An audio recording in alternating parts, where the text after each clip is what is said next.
Hey, everybody, and welcome back to the Rising Tide Leadership Podcast.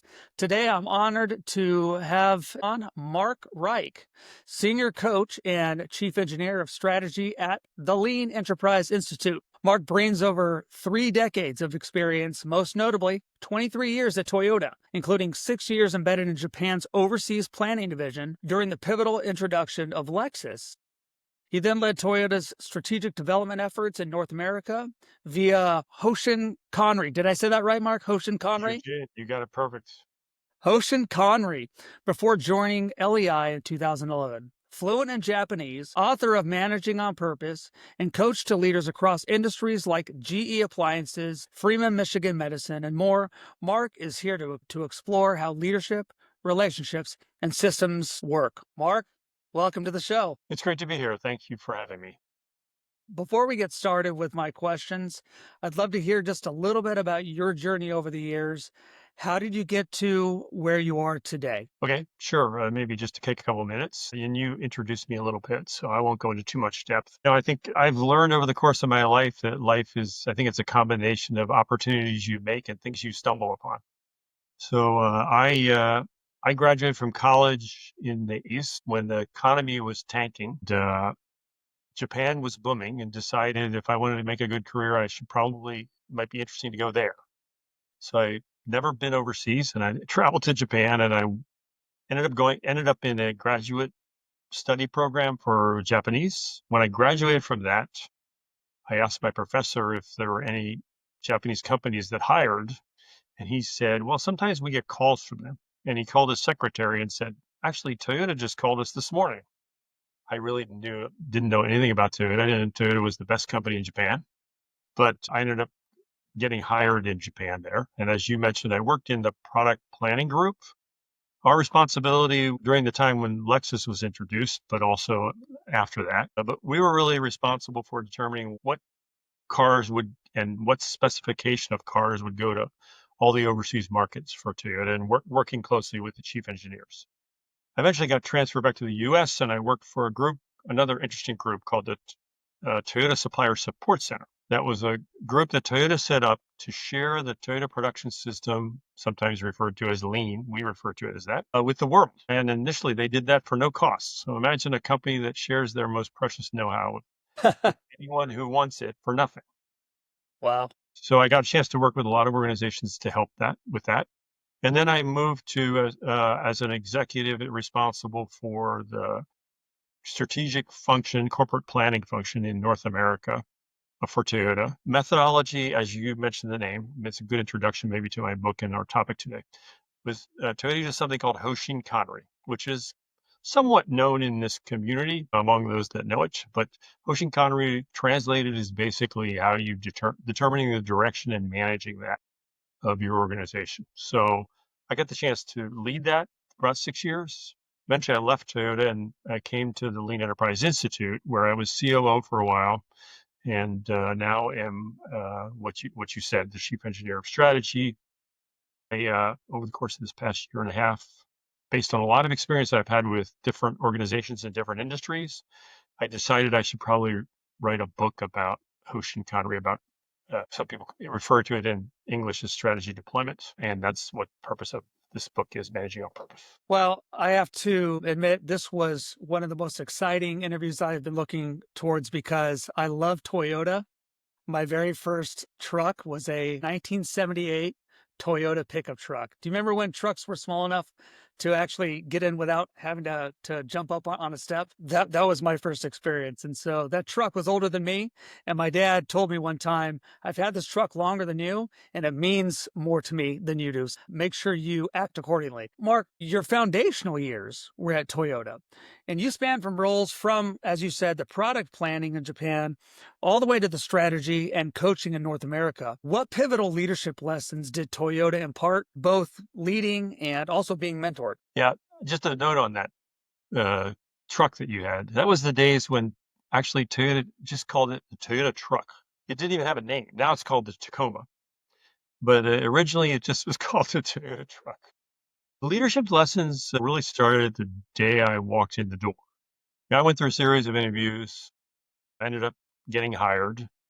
But before I even went to my position in the group I worked in was called the Overseas Planning Division, working on product planning. But before I went there, they sent me to the Tsutsumi plant. Tsutsumi plant is one of the larger plants in Toyota in Japan. It's in Toyota City, where a lot of their plants are located. They're kind of the mother plant to a plant in the U.S. that's in Georgetown, Kentucky, that makes Camrys. But they sent me there, and for 3 months I built cars. So that was interesting. I was hired to go into this planning group, but they said before you do that, you're going to go build cars. So I was put on the assembly line. I actually wasn't put on the assembly line because I'm about 6'2", and this was about 190 centimeters. There was a 180 centimeter height limitation on the assembly line. Japanese have gotten bigger, so they probably changed that. It was 180 centimeters, but I built the front bumper assembly connected directly to the line. It was tough work. And in the course of doing that, I learned that every new team member that goes into Toyota goes and builds cars for 3 months. Toyota does that because wherever you go in the organization, if you're in accounting or HR, and eventually you're going to become a leader in the organization, they want you to remember where the value is created. What the customer pays for? They pay for that work that's being done to design, develop, and build the car. And they want you to know that work is tough.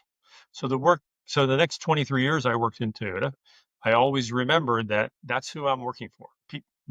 And I became a leader and executive in Toyota, but my work was primarily to help support those frontline people that do the job of adding value to the vehicle so that customers can appreciate what we do. That was, I think, my first lesson. And maybe I'll give you one more. I won't go on too long.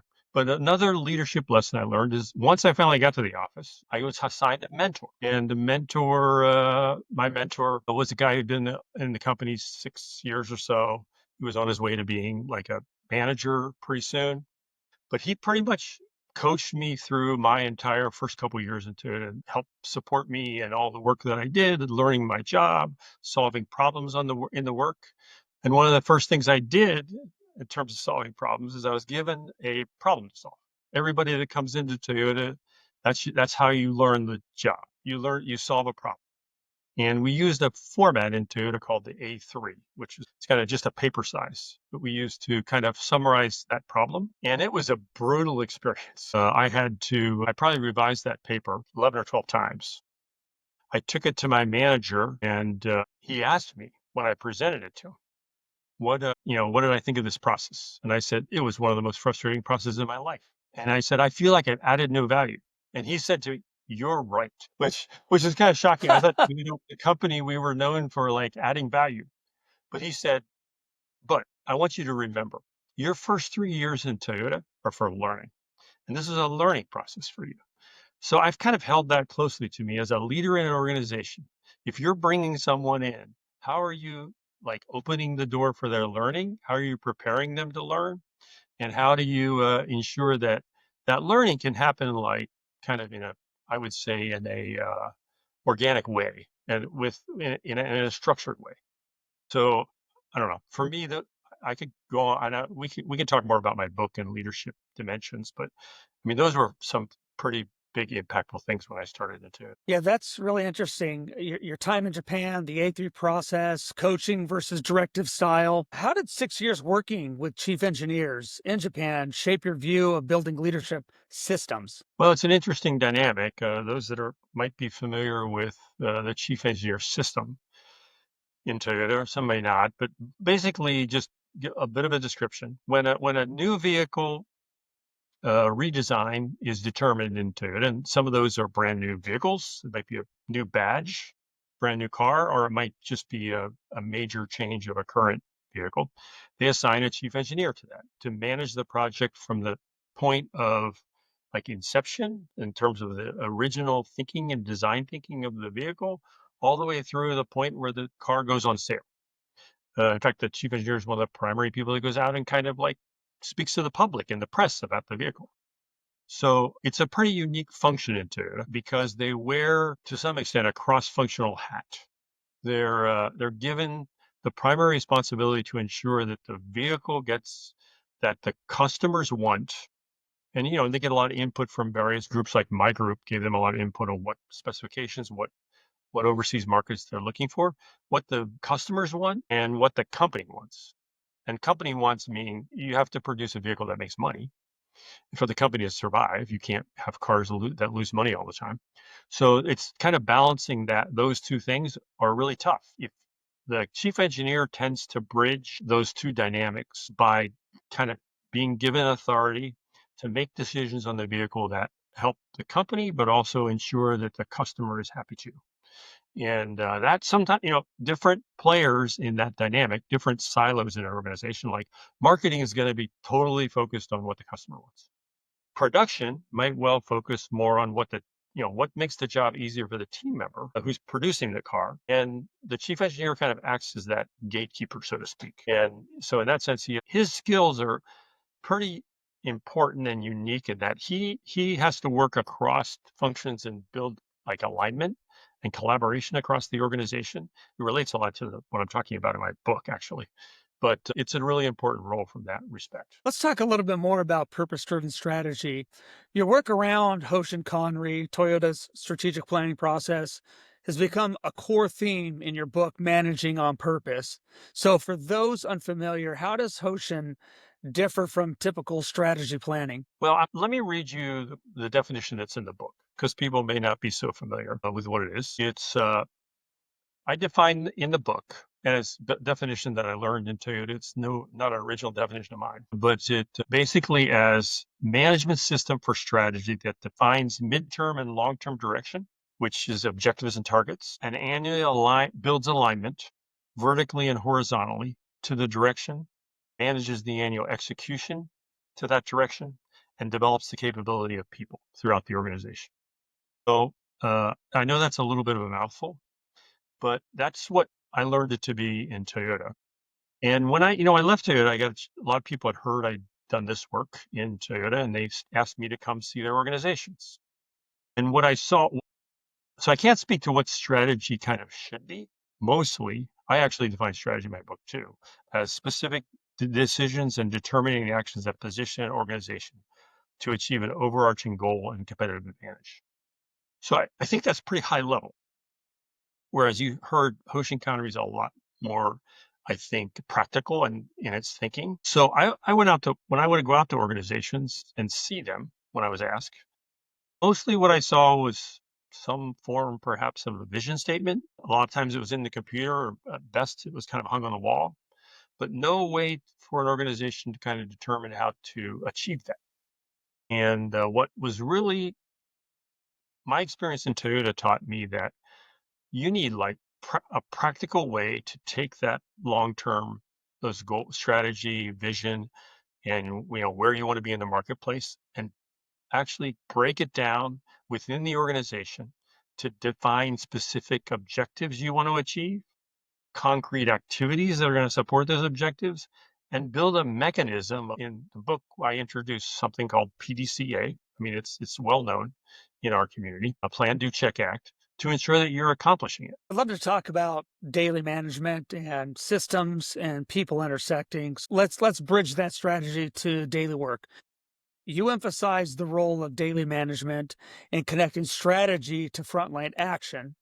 What makes an effective daily management system? Well, that's a good question. I think, in a way, they're kind of symbiotic, the relationship between Hoshin Kanri, your strategic planning system, and your daily management system. And organizations like Toyota and others that I've seen that can do that fairly effectively. But they have to kind of be kind of show relationship to each other. And I think that relationship, which I talk a fair amount in the book, maybe just to start as an answer to your question. Organization, one of the things that daily management can be very helpful for as it relates to strategy in the organization is I go to organizations where there's like 40 or 50 things that the top leadership has to be focusing on. And it tends to kind of clog up the works. And I recommend to an organization, focus on 3 to 5. But a lot of times the reason they end up in that position is because nothing gets moved to daily management. A fundamental learning I had in Toyota was we want to drive decision making to the lowest level in the organization. So that means that if, for example, relative to safety or relative to, and safety is a good example. Let me just stop there on safety. Safety was something that Toyota measures everywhere. It's really, it's primarily, we work in the car industry, in the construction industry. I've worked a lot. It's an industry where people can get really hurt, a lot of big equipment. So safety is primary. However, we can manage that a lot on the front line through daily management. We don't, that does not necessarily need to be a corporate priority that the CEO and his team looks at day to day or week to week or month to month. We want to know, like, generally things, we want to know if things are going well, there are no anomalies. So that daily management is an excellent way to take on things that have been achieved through the Hoshin and make them daily management.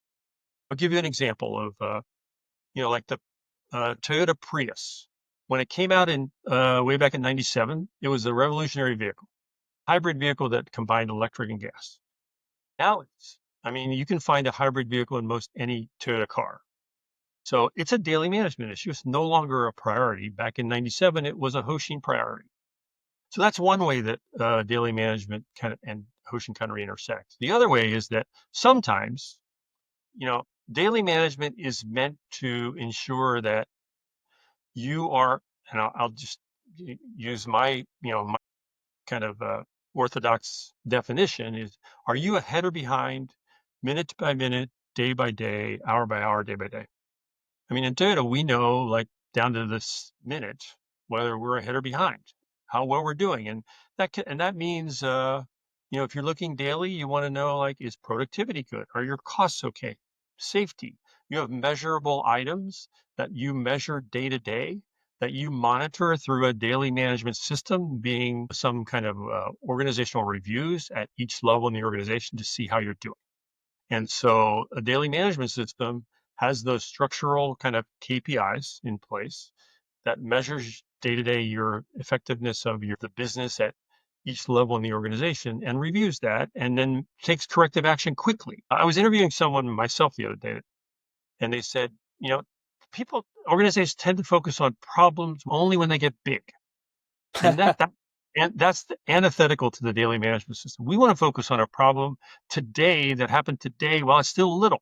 And that helps you kind of build capability and drive improvement at the lowest level in the organization. Yeah, I'd love to hear a little bit more about that because what I hear with systems, and I'm a systems guy, otherwise I can't keep my life straight. You're talking about minute by minute, day by day. How do leaders coach high performance without micromanaging? We want to drive decision making to the lowest level. So if you've got, I got the chance to visit a Toyota factory just about 3 weeks ago, the Georgetown plant, actually. And I don't want to make it exclusive to Toyota. I've seen this in many companies that do it well. We visited one area of the assembly line where there was one group leader, and a group leader in Toyota would have like 3 team leaders and probably a total of like 20, 25 staff on one part of an assembly line. And that particular group leader shared with us the high level objective that had been received from the organization that, the plant overall needed to improve productivity. And that was for various reasons that went even higher in the organization in terms of like profitability and cost and things like that. But he explained to us very specifically what his current gap or issue was with productivity in his area of the line, and then broke that down further to like in each process on the line, those 25 people, what was their productivity level and where did he need to focus? So, so to answer your question, I mean, now, and he brought, just maybe to tell back to your point, he mentioned to us that once a week, the manager of his area, a higher level management person, comes around and reviews and provides some input. But fundamentally, it's his responsibility to define how he'll approach the productivity improvement, how to break down that problem, how to like put in place improvements to address the problem. It is not micromanagement. In fact, the whole that methodology I introduced to you about my whole A3 thinking, that's very much fundamental thinking of, I think, the Toyota production system, lean, is that we want our purpose as a leader is to develop capability of the organization and the people that report to us to solve problems on their own. Now, sometimes those people require coaching. If not, we wouldn't have a role as leaders. But I think the purpose, if we think about the ideal state, is they're able to solve problems on their Yeah, I love macro managing styles. Tell me what to do. Tell me what I need to get there. So just when I heard minute by minute, day by day, I thought to myself, "Oh man, is somebody going to be breathing down my back?" But it sounds like the way the system's set up, that doesn't need to even happen because people are given the tools, they're given the opportunity to make those changes themselves. Am I hearing it correctly? Yeah, I would say, and just to clarify a little bit your point, I'm glad you brought that up. And as we were speaking to an automotive assembly line, this could be true in if you're building a building in construction, or if you're managing patients in an emergency room in healthcare. I've worked at all these industries. Our purpose, our role as leaders and team members, whatever level you are in the organization, is to deliver good, high quality value at the right cost in the right lead time to the customer. We serve the customer. And so it's good to know in each team member, we want each team member to know in the organization how they're adding value and how they're ensuring that they deliver quality to the customer. That's kind of the responsibility for each team member in the organization. And so and the way we do that is when we can, is to define standards. We have something, in lean we refer to as standardized work, which is defining how the standard of the work should be done to ensure that we deliver good quality to the customer in with the right amount of cost. And so there are some parameters. It isn't just about just do whatever you want. If you go to an assembly line, your team members are going to be following standardized work, but they have the opportunity, as anyone in the organization does. And this is true in administration, not just in like in operations, in any area of the organization, to improve on their job. That's kind of expectation as well, but improve based on a standard that exists. And so that we ensure we continue to deliver. I'd like to talk about leadership behaviors beyond tools. Okay. So lean tools like Hoshin and daily management, they're systems. But of course, people drive them. So what behaviors set apart leaders who excel at embedding these kind of systems? Mm. I don't look necessarily at Hoshin Kanri as a tool. I think I refer to it somewhat as a methodology, I think. Got But it. but I'm not trying to correct you necessarily. But it's just there are tools we can use. In my book is a workbook. It introduces some tools that can support the thinking around this. But it also explains pretty clearly in my book the expected behaviors and leadership kind of capabilities for it to be effective. Because we often kind of think of this dynamic in lean around there's a social side to lean and there's a technical side. People tend sometimes to focus on the technical side, like the use of a tool. I think to the detriment of the organization. Sometimes you have to focus on both, and those types of leadership behaviors, to get to your question, that are expected, or the leader. Back to the my original story about you asked me. It might have been an interesting answer, perhaps you thought, when you asked me the very first question about what did I learn about leadership, and I said I went and built cars. Okay, well that's not what leaders do. That's not, but what that taught me also, leaders need to understand something we call the Gemba, which is the frontline work. And that could be whatever your responsibilities. I mean, if you're the head of a plant in Toyota, the frontline work is the place building the cars. But if you're head of HR, the frontline work is all those processes that exist to support team members in the organization to hire new people.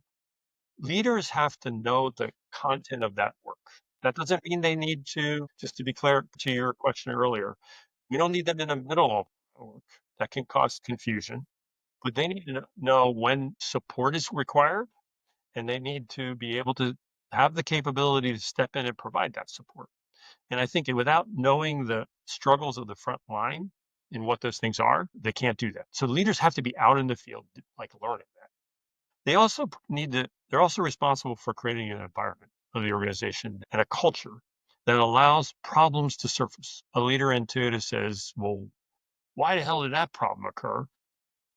That's the first time someone can stop raising their hand about when a problem happens. So that leaders have to be open to hear and encourage actually a culture of problem solving and people raising problems. So that was always an expectation in Toyota that you were expected as a leader to solve problems. So there's an old quote from some guy in Toyota, I don't know who invented it, but it is the manager without a problem is the problem. So if you're a leader, you should be open and tackling problems all the time yourself. And I would say the third point is just that leaders have to give a vision to the organization. Now, this is maybe the most common one people think of, but I would say, you know, clearly defined vision for where the organization should go, but also support some practical methodologies and management systems, help set those up so the organization can like be successful at achieving those. And actually, there's one more. Sorry. They need to develop people. And, that's a key part of my book is Hoshin Kanri and Toyota was about developing people. So it's a key role of leaders and behaviors is that you have to develop and be proactive about developing the people that work for you. If I could say just about your story about the first lesson you learned about leadership at Toyota was to work the line, that made complete sense to me because all the great companies, McDonald's has a shift manager PDF. Mm, And of mm. course, the first thing you do if you want to become a McDonald's manager, and the only reason I know this is one of my good buddies when we were in high school, he became a manager at 18. And the first thing they did with him is they had him work the fry machine, they had him work the burgers, they had him sweeping the floors, he had to do the drive-through, he had to know how to address problems. How do you address a problem if you've never done the work? I'd love to talk a little bit more about your last point about teams. What's the role of relationship building in building trust with if we're talking about the lean behaviors, situational leadership, coaching versus pushing? What does a leader need to do to build that trust? What does your book tell us about how to do that? Leaders have to be conscious of what the capabilities of the people are that work for them. And I don't mean that in a very general sense. I mean that in a very concrete, specific sense. So that in the course of and it's brought out a little bit in the book. So let me share an example. In the book, there's a very capable plant manager that is the CEO sees some potential in and elevates that individual to take responsibility for a really big project across the organization. That typically might have been the responsibility of vice president or someone like in a higher level in the organization. But she's kind of giving that opportunity to him, to the plant manager, because he's demonstrated some capability. And she wants to see how he can do something I refer to as managing without authority, which is when you have people reporting to you, it's easy to manage. I know it's never easy, but I mean they're kind of responsible to do what you say. When you have to garner input and garner support from others, you have to demonstrate a different kind of behavior that engages the organization, respects their input, tries to get their input and involvement.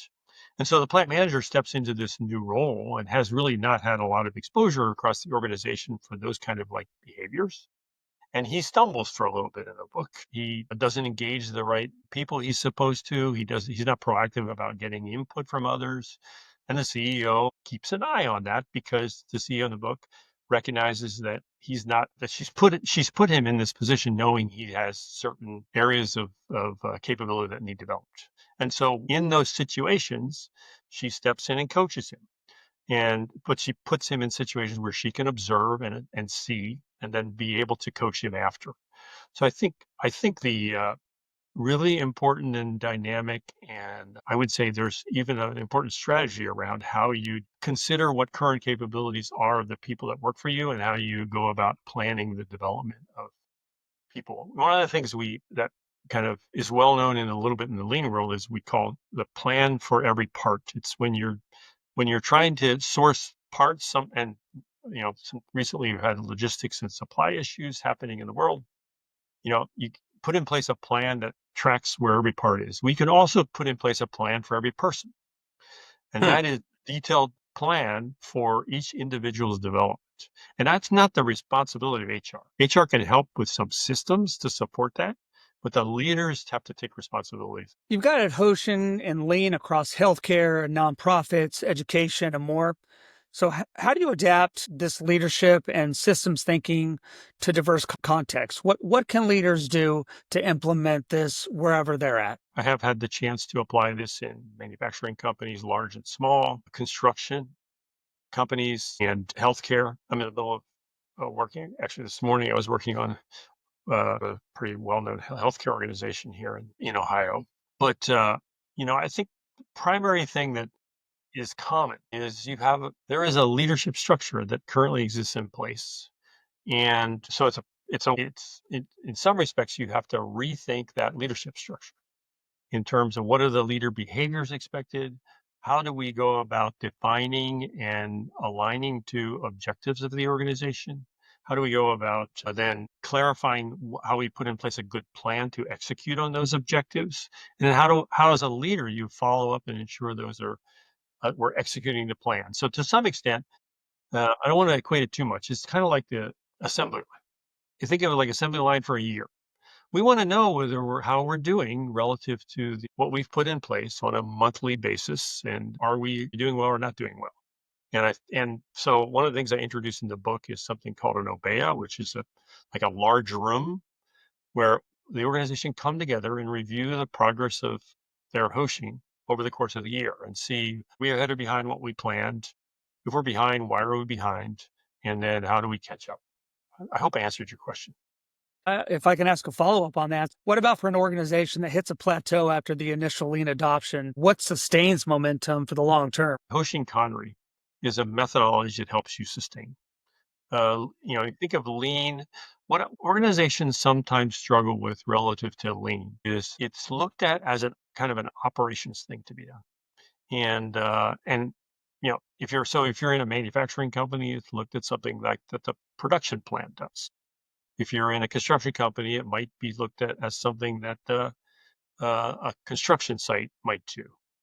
But the reality is that you need a governing kind of a system to ensure whether those efforts that are put in place are effective or not. So when you work in one plant and you get some like productivity result and out of improvement through implementation of various lean lean practices and tools, how do you sustain that improvement? Well, you need to develop capability and take what you've learned so you need a methodology to take what you've learned and spread it to other plants, to other areas of the organization. So that requires a management system.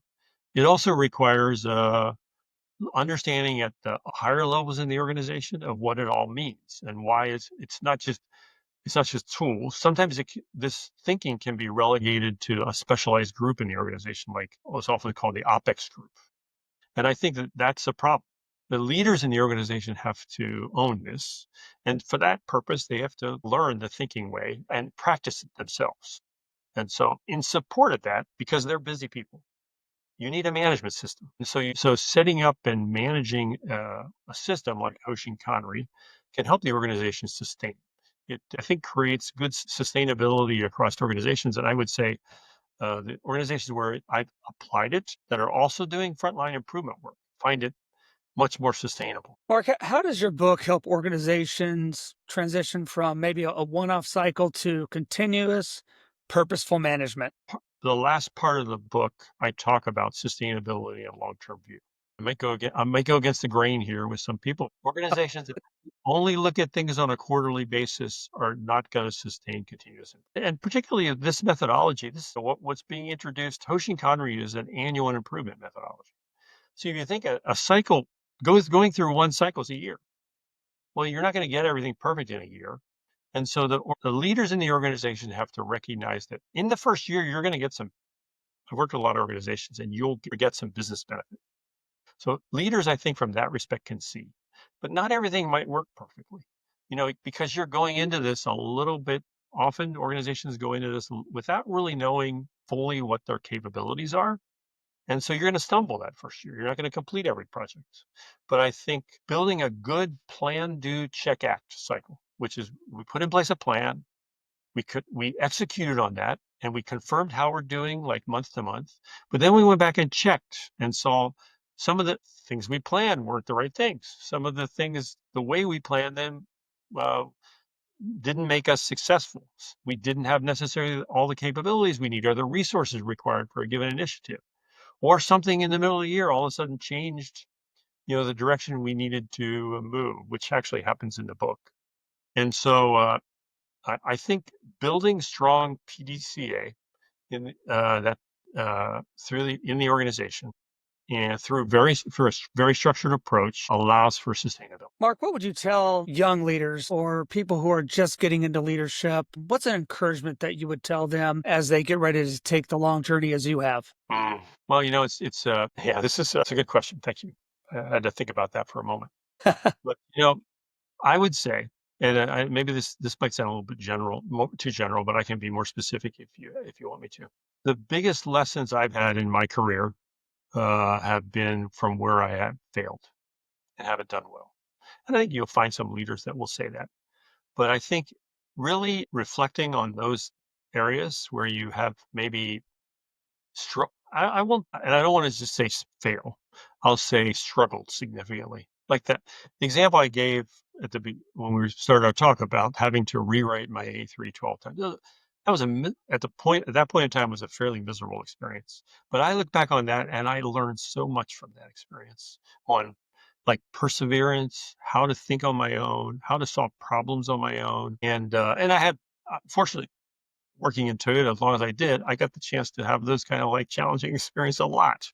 So I think so I would say, just don't look necessarily at what seems like a really challenging experience and like throw up your hands and say, it doesn't work for me. You got to persevere through things like that because on the other side of it, and maybe a year, maybe 5 years, maybe a decade, you're going to look back and say, wow, that was like, but it was very meaningful for my learning. And I think that's true most of the time. I love it. And probably my most important question is why did Toyota go to the new symbol that they put on the front of the cars instead of the old one that I remember on my old pickup truck? Why did they make that change? Were you there when that happened? I was there when that happened. I didn't have well, maybe I even had, because I was in product planning, I might have even had a vote on, like, they sent around a bunch of different ideas, and I think that came out of the automotive industry in general. If you look at most car makers have a symbol, and I think probably there's some branding methodology around all that. But Toyota decided they would they used to just have the name Toyota across Yeah. the back of the car, but they wanted to move to that symbol. Yeah, some people, I think everyone's gotten used to that. Toyota tends to, in the beginning, I think there was in Toyota, there was honestly a fair amount of, I would say, discord around like whether that was good or not. Some of the marketing people didn't necessarily feel that was so great. It looked like an oval with two more ovals inside it. And how do people really see that as a T? I think, the, uh, customers tend to kind of like, I think, acquire a taste for a symbol. I wouldn't say it's the best, but it's stuck around. So Yeah, absolutely. I've also noticed that trucks in general, if I'm just sticking on trucks, got kind of bubbly, and now they're getting back to more the square, boxy. And I heard a rumor, and since you have the insight probably and still know a lot of people at Toyota, is it true that they're bringing back an old school Toyota pickup like the one that I drove? well, I'm actually not connected so much to the Okay. product planning side in Toyota, but I think you can pretty much expect it. I, it seems like that's an empty market now. I mean, really, what's happened. Absolutely. I mean, the park pickups like the Tacoma is huge now. And so like that level of entry level truck has kind of disappeared. Yeah. And honestly, I think that so and I think it's a market that is still like people would appreciate, especially if it's like an electric vehicle where you could probably get a lot of miles and you could carry stuff in it. I'm pretty sure Toyota will put out a truck like that. Yeah, I hope But so. don't quote me as I've heard that from anybody. Yeah, well, as a consumer, I don't really think there's even I know they call them entry level, but even if Tacoma's too big now, Tundras are bigger. And if Toyota does make that small truck again, that pickup truck, if you remember the old school Datsuns, that truck, like those are great vehicles, and some of them are still on the road. Going other car makers, I don't think it would Yeah, be unique to Toyota. It's kind of an yeah, open. that's awesome. Mark, where can my audience connect with you? Well, you can find me through lean.org. And I would recommend just for your audience that lean.org is a great resource for you. If you're interested in lean thinking and practice, go there. I mean, there are things like you can get my book, lean.org/MOP on the website. But it's a great place if you just want free know-how. I mean, we've been around 26 years now. And over 26 years, I mean, we're a nonprofit. And part of our mission is to provide like know-how to the community. And so if you're interested in any aspect of lean thinking and practice, go to lean.org and you'll find us, and you can find me on there too. We'll put a link to your book, Mark, Managing on Purpose, Thank you. in the show notes. And I read it for my audience. Pick up a copy. I think you will get a lot of value out of it. Thanks for listening today. If you found this episode valuable, don't forget to like, subscribe, and share. Sign up for our free newsletter. We don't sell your information. We just like to give you the good stuff and have wonderful leaders like Mark on every month. So until next time, lead with purpose. Thanks a lot, Mark. Really appreciate you being here today. Thank you very much. All right.